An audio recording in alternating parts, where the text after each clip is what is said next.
It was just over 1 year ago that the remains of this 6-year-old girl, Kennedy Schroer, were found buried in the backyard of a Rose Hill home. And today, one of her adoptive parents arrested in connection to that case entered a plea. Jacob Albrock joins us with those details. Jacob.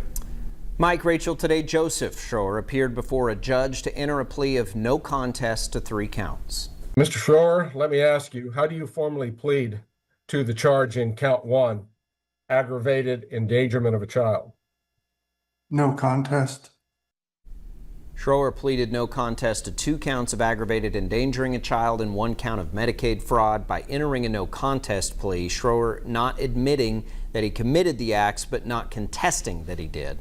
As part of a plea deal, the state dismissed 2 other counts that he faces. Rose Hill police found the remains of Kennedy buried in the Schroer's backyard in September of last year.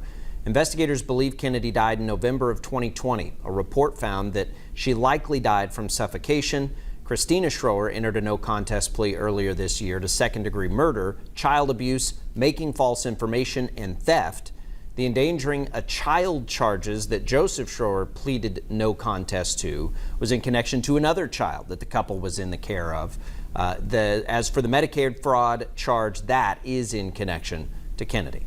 This child was deceased, and they failed to report this child as being deceased, continued to receive the benefits, and it went on for an extended period of time.